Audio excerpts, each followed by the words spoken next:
आजकल जय श्री राम नमस्कार करके आजकल नहीं बैठते। कोई भी आयोजन होता है उसमें सीधा ही अबड़धन से चलते हैं, उसकी भूमिका नहीं बनाते, पहले सभा को संबोधित नहीं करते, बड़ों का सम्मान नहीं करते।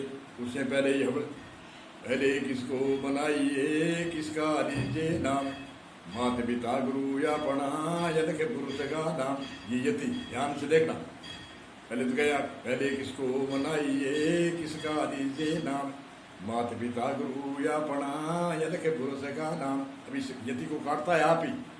मात पिता तो फिर मिले लख तो राशि माई, हर सेवा गुरु बंदगी फिर मिलन की नाय। दूसरी यति काटती है कि माता पिता तो फिर मिले लख चौरासी में घोड़ो तो मिलो मिलेगा, माता पिता तो मिलेगा हर सेवा और बंदगी। जो एक यति पहली बोलता है, दूसरी यति आप ही कटाता है। उसको ऐसे मालूम नहीं कि मेरी यति में बोलता हूँ या तो इन यतियों को अलग अलग बोलो तो कोई बात को नहीं। पहले तो कहे पहले किसको मनाइए किसका लीजिए नाम, माता पिता गुरु या पढ़ा यद के पुरुष का नाम। माता पिता तो फिर मिले लख चौरासी माए, घोड़ा गद्दा कुत्ता बिल्ला आदि में हर सेवा और बंदगी फिर मिलेगी नाई। माता पिता को महत्व दिया ऐसी बात नहीं है।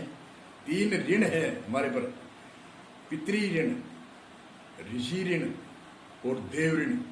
पितृ ऋण माता पिता ने हमारा जो पालन किया है ये पितृ ऋण है, और माता का जो एक रात भर का कर्जा है वो मनुष्य उतार नहीं सकता, पुत्र उतार नहीं सकता, इतना कर्जा है पितृ ऋण।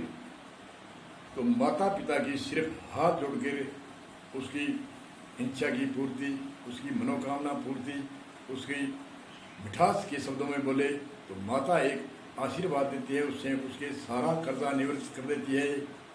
माता ही करती है निवृत्त के मेरा पुत्र आज्ञाकारी है, सेवादार है, सब कुछ है। उसकी करुणा भरी दया से ही हमारे कर्ज उतर सकते हैं, और ऐसे एक रात भर का कर्जा माता का उतरता नहीं है। एक कथा है, एक कोई पंजाब का रणजीत नाम का राजा था, और राजा वो पुराने समय में हमारे छोटे छोटे राजा 565 राष्ट्र के राजा होते थे। बड़ा राजा महाराजा दिल्ली हस्तनापुर आदि में, और छोटे छोटे राजा उसने कई छोटे छोटे राज्य को जीत करके वैसे आपका बलपूर्वक दिखाया। और माता ने कहा माता मैं आज रणजीत नहीं हूँ जगजीत हूँ, जगत मुझे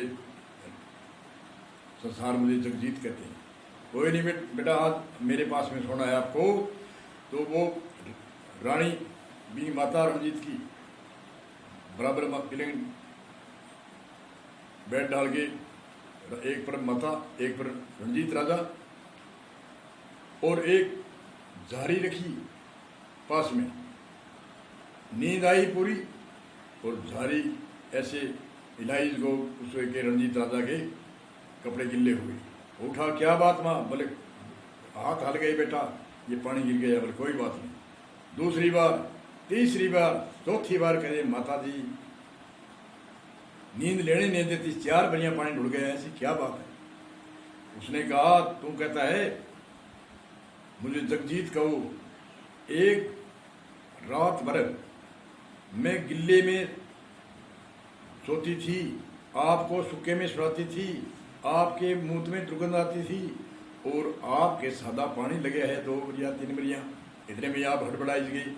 और मैं तेरे को कम से कम आपने 12 महीना 2 साल का हुआ, इतने तक तो तुम अंदर ही बिस्तरों में पेशाब करता था।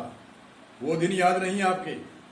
जगजीत संसार से तो जग जीत सकता है, पर वो माता से जगजीत नहीं हो सकता।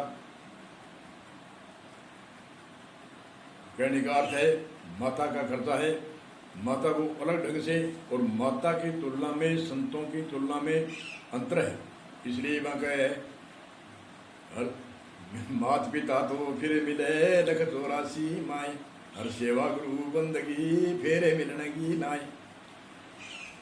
देवऋण, देवऋण देवता जगह 33 देवता है, सूर्य चंद्रमा वायु पृथ्वी, माता देवता पिता देवता वायु देवता अग्नि देवता पृथ्वी देवता ग्रामीण देवता आदि आदि देवता है। जितने भी 33 मुख्य देवता है वे हमें देते।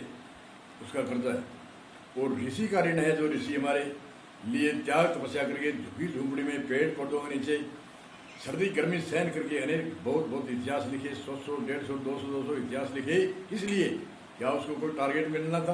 क्या उसको प्रमोशन होना था? प्रमोशन नहीं, उसने सिर्फ इसलिए लिखा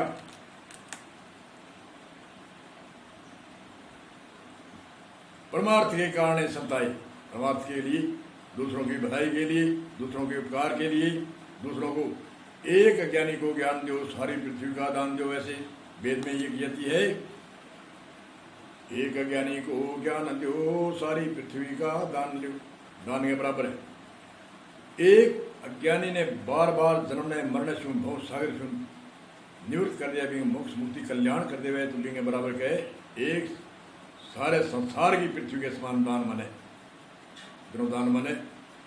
और दान की अलग अलग परिभाषा है, कोई कहे अमुक दान बढ़िया है, कोई कहे अमुक दान बढ़िया है। दान समय के अनुसार सभी बढ़िया है, जो समय के अनुसार होता है। भूख लगी है, उस समय कह दे आपको कंबल ले लो, कंबल उसके काम का नहीं है, भूख उसके भूख मिटाने के लिए भूख का भोजन चाहिए। और सर्दी है तो उसको कंबल चाहिए, प्यासा है तो उसको जल चाहिए। ऐसे अमुक हम कहते हैं, कोई कहते हैं वो दान बड़ा, गोदान बड़ा, रक्तदान बड़ा, अनेक तरह के दान की उपमा करते हैं। परंतु मेन कारण ये है, जो समय के वर्तमान के अनुसार, जो समय के अनुसार दान होता है, वह बड़ा महत्वकारी होता है। जैसे कोई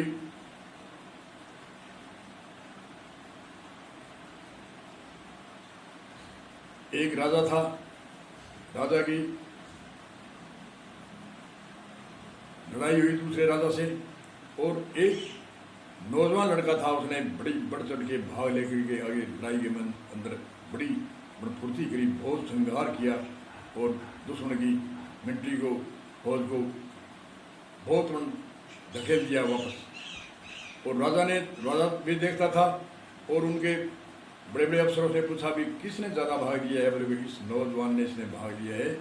तो उसने, राजा ने कहा, पंडितों को बुलाया, विद्वानों को बुलाया, इसको क्या देना चाहिए? किसी ने कहा इतने रुपए दे दो, किसी ने कहा इतना अनाज दे दो, किसी ने कहा इतनी रियायत दे दो, वो दे दो, अलग अलग। राजा ने सलाह, नहीं नहीं, जो बड़े से बड़े दान है वो दूंगा मैं इसको। आखिरी में एक बड़ा बूढ़ा बुजुर्ग विद्वान, उसने पूछा, राजा ने पूछा कि पंडित जी थे, बुजुर्ग हो, बताओ इसको क्या देना चाहिए? अरे बोले आपकी लड़की है? बोले हाँ राजकुमारी है।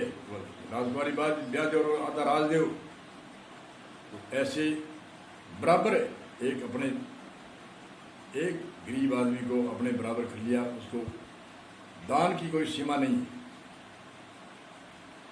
कन्यादान, गोदान, रकतदान, कम्बलदान, अन्नदान, जो भी दान है, जलदान है, कोई भी समय के अनुसार एक से जो बढ़कर है, जो समय के अनुसार होता है, जिस समय जहाँ जरूरत होती है वह कोई कम नहीं है। एक कोई काटता है कि अरे गुरुओं को दान है, फलाने को दान है, या कन्यादान बड़ी है। दान सभी समय के अनुसार एक से बढ़ चढ़ करके है, कम कोई दान नहीं। दान किसी को दान है वो कम मत मानो। जो जीवन का दान मिलता है, और इससे ऊपर बड़ा दान इसलिए बताया है ऋषि मुनियों ने, एक अज्ञानी को ज्ञान दो, सारी पृथ्वी का दान दो। और एक संत ने तो कहा है 13 बार पृथ्वी का दान देवे, इतना महत्व होता है। एक मनुष्य को कल्याण करा दे, मोक्ष मुक्ति के बाद बार बार जन्मना और मरना, 21 नरक की कुंड, 24 नरक की कुंड या 28 नरक की कुंड है, उनसे बचा दे। तो एक बार पृथ्वी का दान देवे, इतना महत्व है। कई कहते हैं 13 बढ़िया देवे, इतना महत्व है। तो इसलिए ऋषियों को करता है, ऋषि इसलिए कहते हैं कि ऋषियों का करता है कोई सीमा नहीं है। तो इसलिए हमें तीनों ऋणों को उतारने के लिए ही जनेऊ धारण करते हैं। 3 धागे होते हैं और 3 ही हमारे कर्ज है, देव ऋण, ऋषि ऋण और पितृ ऋण। इसलिए हमें संकल्प करना चाहिए, हमें माता पिता का कर्जा उतारना है, हमें देवताओं को कर्जा उतारना है, हमें ऋषि मुनियों को कर्जा उतारना है। ऋषि मुनियों को कर्जा कैसे उतरे? हम कोई ऋषि मुनियों का इतिहास को अध्ययन करें, और आपने जान लिया तो आगे फैलाएं, आगे चर्चा करें। बढ़िया कोई सूत्र है उसको सूत्र भेजें, और बढ़िया सूत्र, अच्छे सूत्र है, वो सुने तो वो कर्जा किसियों का उतरेगा, नहीं तो वो कर्जा हमारे पर रहेगा, आगे से आगे रहेगा और उसका ब्याज से हमारे क्या क्या होता रहेगा। इसलिए हमें संकल्प लेना चाहिए। इसलिए संकल्प लेते हैं, जनेऊ धारण करने चाहिए। आइए, समाज वैसे वैष्णव संप्रदाय है, सभी जनेऊ लेते हैं। जनेऊ के अंदर 3 धागे हैं, 3 हमारे कर्ज हैं, देव ऋण, ऋषि ऋण, इनका संकल्प लेते हैं। दूसरा है कि युगोपवीत यज्ञ के पास में बैठने का अधिकार होता है। ऐसे ऐसे ऋषि मुनियों के शोध है। बोलो जय श्री राम, जय श्री राम, जय श्री राम, जय श्री राम।